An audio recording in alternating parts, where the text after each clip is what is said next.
বিসমিল্লাহির রহমানির রহিম। প্রিয় দেশবাসী, আসসালামু আলাইকুম। মহান সৃষ্টিকর্তার কাছে শুকরিয়া, তিনি বহু প্রতীক্ষিত ত্রয়োদশ জাতীয় সংসদ নির্বাচন এবং জুলাই জাতীয় সনদ সংবিধান সংস্কার বাস্তবায়ন আদেশ 2025 এর উপর অনুষ্ঠিতব্য গণভোটের তফসিল নিয়ে আপনাদের সামনে হাজির হওয়ার সুযোগ দিয়েছেন। বক্তব্যের শুরুতে মহান বিজয় দিবসের প্রাক্কালে দেশবাসীকে জানাই অগ্রিম শুভেচ্ছা। মহান মুক্তিযুদ্ধে শহীদদের প্রতি জানাচ্ছি বিনম্র শ্রদ্ধা এবং তাদের আত্মার মাগফিরাত কামনা করছি। একই সাথে জুলাই আগস্ট 2024-এর ছাত্র গণ অভ্যুত্থানে শহীদদের স্মৃতির প্রতি জানাচ্ছি আমার শ্রদ্ধা এবং তাদের আত্মার শান্তির জন্য দোয়া করছি।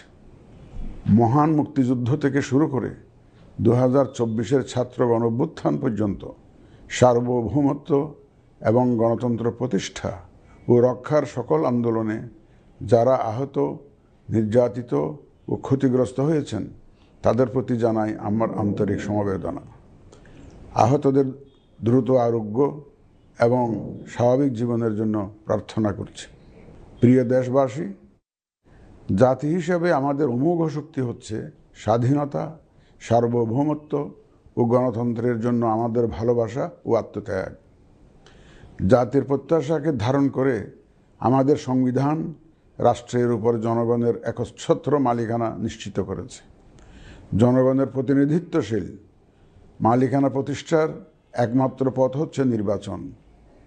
দুঃখজনক হলেও সত্য যে মানসম্মত নির্বাচনের অনুপস্থিতি প্রায়শই আমাদের ঐতিহ্য এবং সামষ্টিক প্রত্যাশাকে ম্লান করেছে। এমনই এক প্রেক্ষাপটে 2024-এর গণ অভ্যুত্থান সংঘটিত হয়েছে। আমাদের ভাই বোন সন্তানদের রক্তের উপর দাঁড়িয়ে আমাদের অঙ্গীকার হচ্ছে একটি সুষ্ঠু ও সুন্দর নির্বাচন অনুষ্ঠান, যা জাতি হিসাবে আমাদের প্রত্যাশা পূরণ করবে এবং বিশ্ব দরবারে আমাদের ভাবমূর্তি উজ্জ্বল করবে। আমার দৃঢ় বিশ্বাস আপনারা একই প্রত্যাশা ধারণ করেন এবং একই অঙ্গীকারাবদ্ধ। প্রিয় দেশবাসী, সুষ্ঠু ও গ্রহণযোগ্য নির্বাচনের লক্ষ্যে গত এক বছরে আমরা বেশ কিছু গুরুত্বপূর্ণ কাজ সম্পাদন করেছি। একটি স্বচ্ছ নির্বাচনের পূর্বশর্ত হচ্ছে একটি নির্ভুল, পূর্ণাঙ্গ ও স্বচ্ছ ভোটার তালিকা। আমরা শুরুতেই এই কাজে হাত দিই। গত এক বছরে নতুন ভোটার অন্তর্ভুক্তির পাশাপাশি ভোট বিমুখ এবং বাদ পড়া প্রায় 45 লক্ষ ভোটারকে তালিকায় অন্তর্ভুক্ত করা হয়েছে এবং 21 লক্ষাধিক মৃত ভোটারকে তালিকা থেকে বাদ দেওয়া হয়েছে।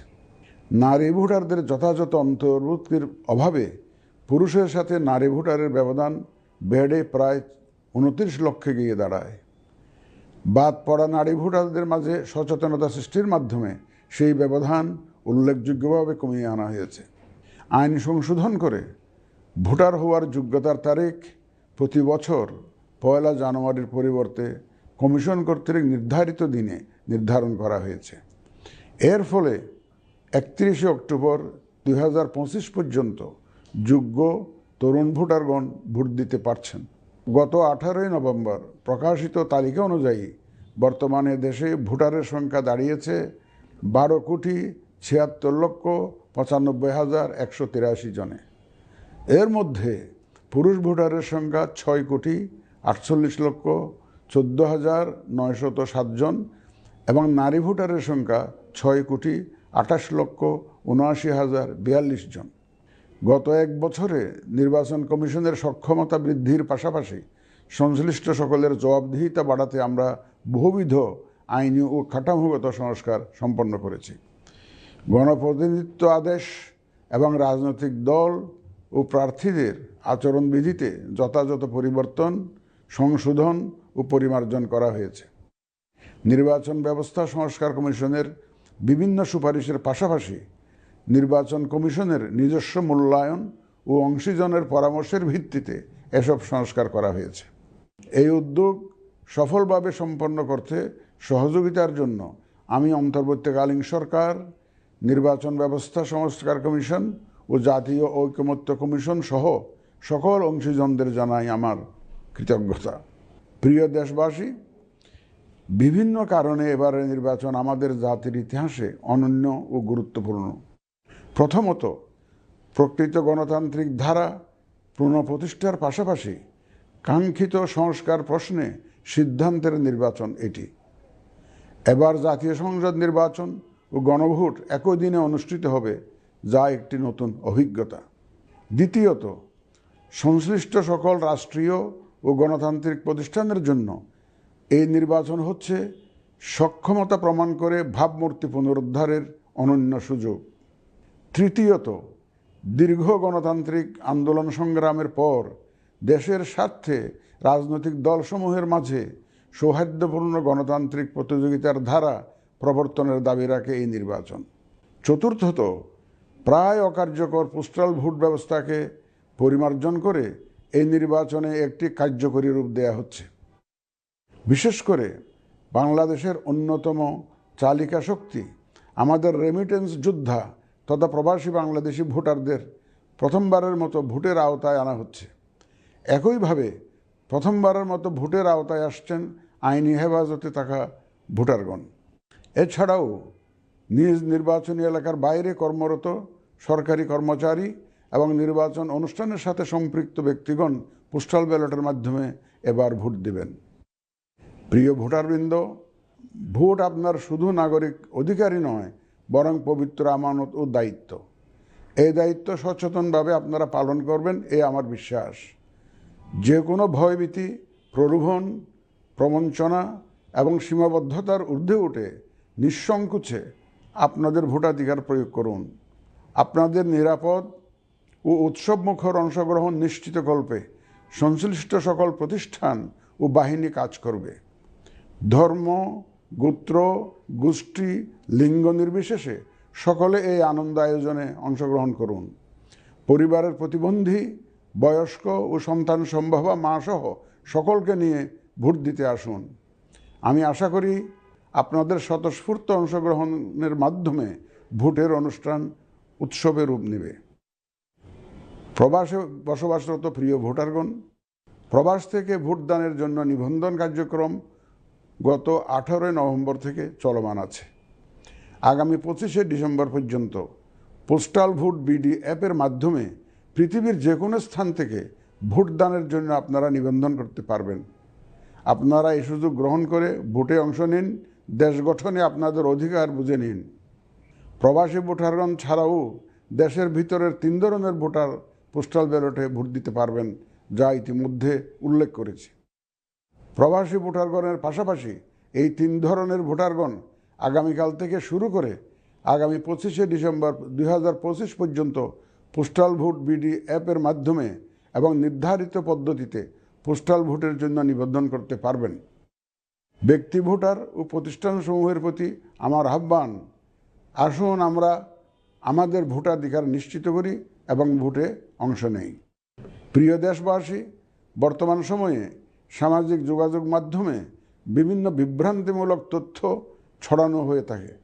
বিশেষ করে কৃত্রিম বুদ্ধিমত্তা ব্যবহার করে অসত্য তথ্য ও অপতথ্যের বিস্তার দিনকে দিন বেড়ে চলেছে। প্রতিপক্ষ দল ও প্রার্থীকে হেয় করার পাশাপাশি নারীদের প্রতি বিদ্বেষমূলক প্রচারণা আমাদের ঐতিহ্যকে ক্ষুণ্ণ করে এবং নির্বাচনকে কলুষিত করে। দেশের প্রচলিত আইন অনুযায়ী এসব রোধে প্রয়োজনীয় ব্যবস্থা গ্রহণ করা হবে। আপনাদের প্রতি আমার বিশেষ অনুরোধ, অসত্য এবং অসৎ উদ্দেশ্যে প্রচারিত কোনো তথ্যে কান দিবেন না, গ্রহণ করবেন না। মনে রাখবেন, অসত্য তথ্য শেয়ার করাও শাস্তিযোগ্য অপরাধ।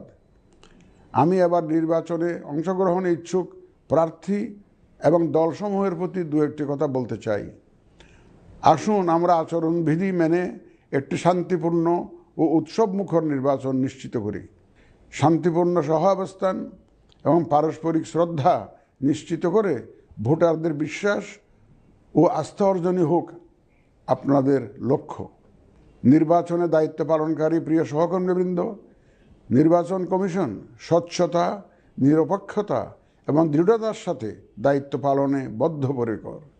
কমিশনের অংশ হিসাবে আপনারা নির্ভয়ে সততা ও নিরপেক্ষতার সাথে দায়িত্ব পালন করবেন। মনে রাখবেন, এ ব্যাপারে কোনো শিথিলতা বা গাফিলতি সহ্য করা হবে না। একটি সুন্দর ও গ্রহণযোগ্য নির্বাচন অনুষ্ঠানে সংবাদ মাধ্যম ও পর্যবেক্ষক সংস্থার সহকর্মীদের ভূমিকা অপরিসীম। আপনারা স্বাধীনভাবে সর্বোচ্চ পেশাদারিত্ব, নিরপেক্ষতা ও বস্তুনিষ্ঠতার সাথে আপনাদের দায়িত্ব পালন করবেন, এটিই আমাদের প্রত্যাশা। প্রিয় দেশবাসী, আমি এই পর্যায়ে নির্বাচনী তফসিল তথা নির্বাচন সংক্রান্ত সময়সূচি ঘোষণা করছি। আগামী 2026 সালের ফেব্রুয়ারি মাসের 12 তারিখ রোজ বৃহস্পতিবার 300 আসনে ত্রয়োদশ জাতীয় সংসদ সাধারণ নির্বাচন এবং একই সাথে জুলাই জাতীয় সনদ সংবিধান সংস্কার বাস্তবায়ন আদেশ 2025-এর উপর গণভোট অনুষ্ঠিত হবে। ত্রয়োদশ জাতীয় সংসদ নির্বাচনের জন্য মনোনয়নপত্র দাখিলের শেষ তারিখ আগামী 29 ডিসেম্বর 2025 রোজ সোমবার। মনোনয়নপত্র বাছাই হবে আগামী 30 ডিসেম্বর 2025 রোজ মঙ্গলবার হতে 4 জানুয়ারি 2026 রোজ রবিবার পর্যন্ত। রিটার্নিং অফিসারের আদেশের বিরুদ্ধে কমিশনে আপিল দায়েরের শেষ তারিখ 11 জানুয়ারি 2026 রোজ রবিবার।